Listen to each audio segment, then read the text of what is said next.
Let's just finish this so we can be on our way.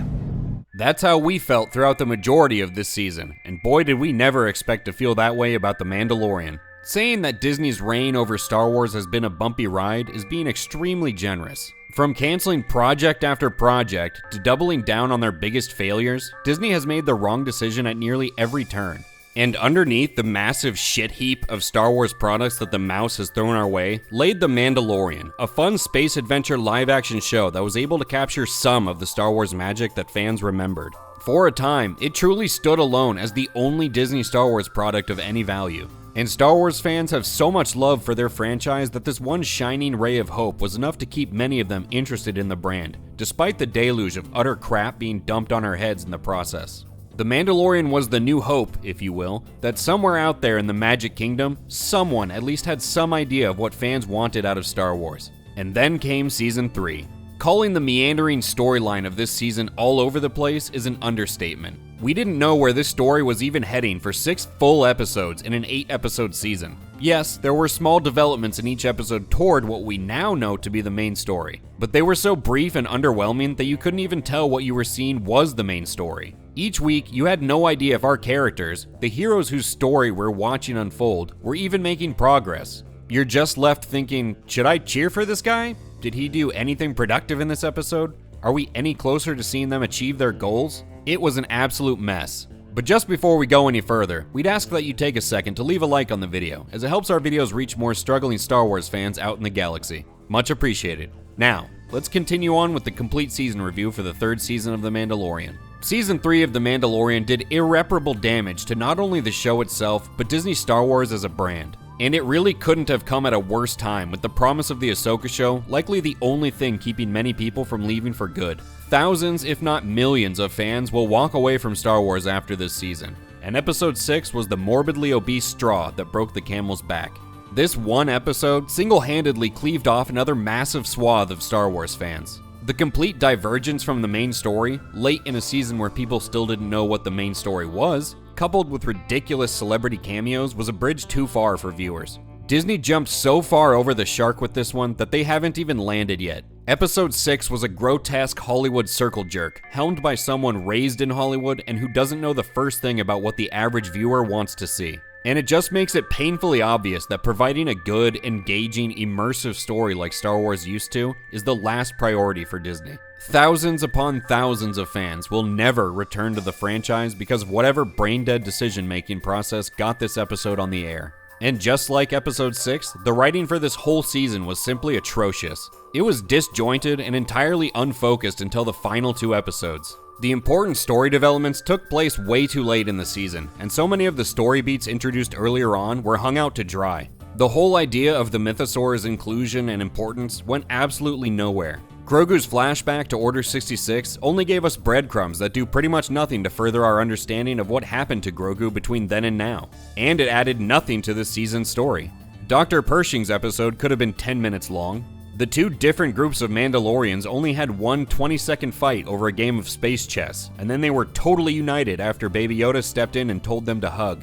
We didn't even see Moff Gideon until the penultimate episode. Bo should have gotten the Darksaber in Episode 3. Gideon should have come back in Episode 4. By the time these developments took place, people were already checked out and turning against the show. But worse than all that was what this season did to its characters, specifically the Mando himself, Din Djarin. Seasons 1 and 2 explored his internal conflict of wanting to stick to the strict code of his Mandalorian sect, while also finding that he needed to remove his helmet at critical moments in order to save Grogu or connect with him as his adoptive father. Every time he removed his helmet in previous seasons, it was an overwhelmingly positive moment, and he seemed to be moving toward a place where he would realize that he didn't need to adhere to this strict doctrine to remain a Mandalorian. And you would think that a season where he was all buddy-buddy with Bo-Katan for 7 episodes would have built on this and continued his development down that path. Instead, he seemed to actively regress and fall deeper into the cultist mindset, not only halting development on this part of his character, but seemingly moving backward. After 2 seasons of laying the groundwork for this theme, it's disappointing to say the least. Now, this could have as much to do with Pedro Pascal's reported issues with the production of the show as it does the writing, but the end product is all that matters. Grogu suffered from a similar regression, hardly calling on his force powers for anything of importance until the final episode. The buzz going into Season 3 was that Favreau said that Grogu had been training with Luke for 2 years. Other than being fodder for those keeping official scorecards of the lore timeline at home, the only real purpose this statement serves is to explain to fans that Grogu's use of the Force should be significantly more powerful and controlled in Season 3 than what we've seen. But apparently, he spent 2 years training with Luke Skywalker so that he could learn how to help Lizzo the Hutt cheat at party games. Sure, he used his powers pretty well in the final episode, but it's almost worse to have them suddenly crop up when the characters need them after his powers were mostly dormant up to that point. It makes training with Luke look pretty pointless, and it makes it clear to the audience that the people writing these shows really don't have any consistent plan in place. Plus, Grogu even coming back to the show this fast was just to move merch and keep giggling schoolgirls watching. It's laughably transparent. The worst offense, however, was Season 3's sudden character focus shift away from Mando and Grogu to Bo-Katan. They took the man right out of The Mandalorian and made Mando a side character in his own show for the vast majority of the season. And then people are shocked when suddenly the fans aren't enjoying the show as much as previous seasons. So, we're just changing protagonists 3 seasons into a show? Cool, thanks. I hate it. How dare you consumers ask for the most basic form of consistency in this show? How dare you sexists not accept a sudden focus on Bo-Katan as we dive deep into her uninteresting character arc where she's handed everything she needs? Even Moff Gideon's character was butchered, and he was only on screen for like 10 minutes this season. Rather than continuing his natural progression as a powerful, calculating Imperial warlord, he was turned into a psychotic, mustache-twirling villain with an ego problem. Moff Gideon, a former officer in the Imperial Security Bureau, which is basically the Imperial CIA, who values knowledge above almost everything else, stood behind a door giggling, waiting for Mando. And while he did that, Mando, who the Moff was actively tracking throughout the base, destroyed his life's work with the press of a button. And then Gideon goes on, bitching about how perfect he is and he just needs the Force and his Mandalorian armor. It's nothing short of character assassination. And looking at the big picture, it's so cringe-inducing because Disney's whole approach to Star Wars is pretty much, well, Mandalorians are cool and people like them, and Jedi are cool and people like them. Let's just jam those 2 things together. This season would have been much better served if Gideon was imprisoned for most of it. From jail, Din and Bo could have confronted him, he could have toyed with them and alluded to the greater threats that are awaiting them like Thrawn or Pelion. It would have given them a better role to play in springing Gideon from jail. And the final confrontations with Gideon would have had much more tension surrounding it, given the previous interactions he would have had with Bo and Mando. It's just another missed opportunity in a season full of missed opportunities. Now, as we're always fair in our assessments, not everything about this season was awful. Limited as they may be, the show did do a few things well. Like with the rest of Disney Star Wars, most everything looked good. The settings, most of the costuming, the special effects and action. And if there is something that can be considered a high point of this show, it's the ship combat.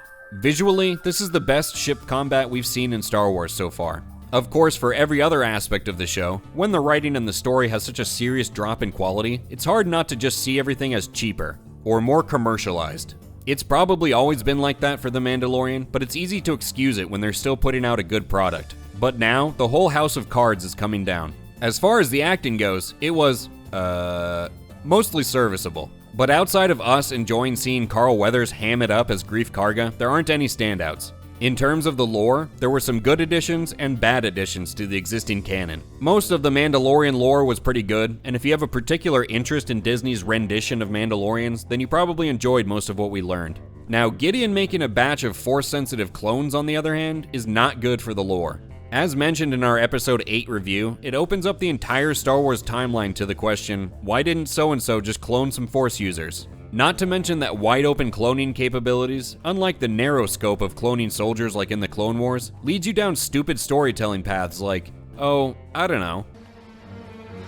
Somehow Palpatine returned.